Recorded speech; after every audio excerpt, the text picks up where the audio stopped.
Hello friends, welcome to our channel. ఈరోజు మనం ఒక అందమైన కథ గురించి చెప్పుకుందాం. అంతకంటే ముందు మీకు ఒక చిన్న చిలిపి ప్రశ్న. అది ఏమిటంటే, మనకు కలలు ఎందుకు వస్తాయి? దీనికి సరైన సమాధానం మీరు కమెంట్ సెక్షన్లో తెలపండి, లేదా మన అప్కమింగ్ వీడియో వరకు వెయిట్ చేయండి. అండ్ మన ప్రీవియస్ ఏనుగు స్నేహితులు వీడియోలో ఉన్న చిలిపి ప్రశ్నకు సమాధానం, విసిసిపి నదిలో ఎక్కువ ఏమున్నాయి? సీలు.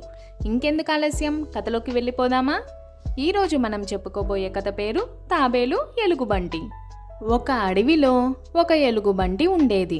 దానికి తనకు చాలా బలం ఉందని చాలా పొగరు. అడవిలోని జంతువులతో అనవసరంగా గొడవలు పెట్టుకునేది, వాటిని ఏడిపించేది, హింసించేది. దానితో అవన్నీ ఈ ఎలుగుబంటి పీడ ఎప్పుడు విరగడవుతుందా అని ఎదురు చూడసాగాయి.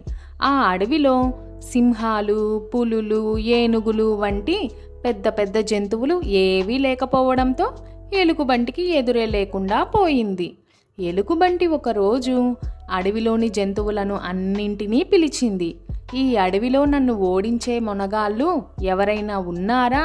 ఉంటే నాతో పోటీకి రండి, లేకపోతే రేపటి నుంచి నేనే ఈ అడవికి రాజును. మీరంతా నేను చెప్పినట్టు వినాలి అని సవాలు చేసింది. జంతువులన్నీ భయంతో ఏవీ ముందుకు రాలేదు. ఆ అడవిలో ఒక తాబేలు ఉంది. అది చాలా తెలివైంది. ఎలాగైనా ఈ పొగరబోతు ఎలుగుబంటి ఆట కట్టించి అడవిని కాపాడాలని అనుకుంది. వెంటనే అది ఎలుగుబంటి ముందుకు వచ్చేసింది. ముందుకు వచ్చి తాబేలు ఇలా అన్నది, ఒక తాడు నా కాలికి కట్టుకొని ఈ చెరువులోకి దుంకుతా. నీకు నిజంగా అంత బలం ఉంటే నన్ను బయటకు లాగగలవా? నీటిలో నన్ను ఎదిరించే మొనగాళ్లే ఎవ్వరూ లేరు అని అన్నది.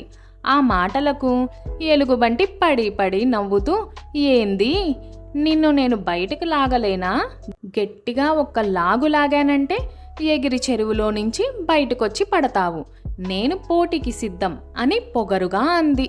తాబేలు, సరే అయితే నేను నీళ్ళల్లో బాగా అడుగుకుపోతాను, చేతనైతే లాగు చూద్దాం అంటూ ఒక కాలికి తాడు కట్టుకొని బుడుంగున నీళ్ళలోకి మునిగింది.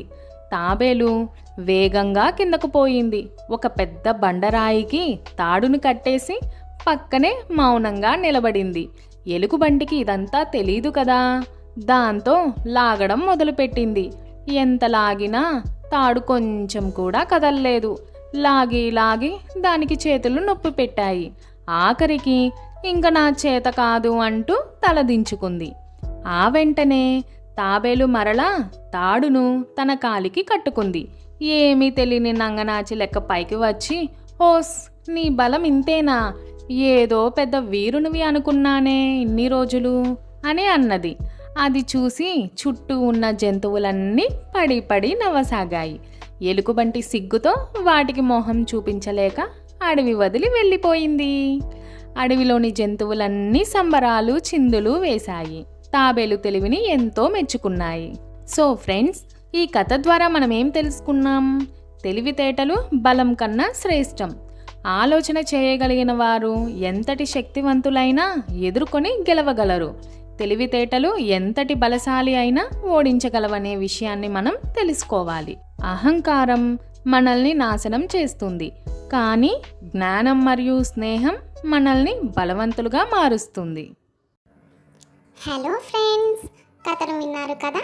మళ్ళీ ఒక అందమైన కథతో మళ్ళీ కలుసుకుందాం. Thank you. బాయ్.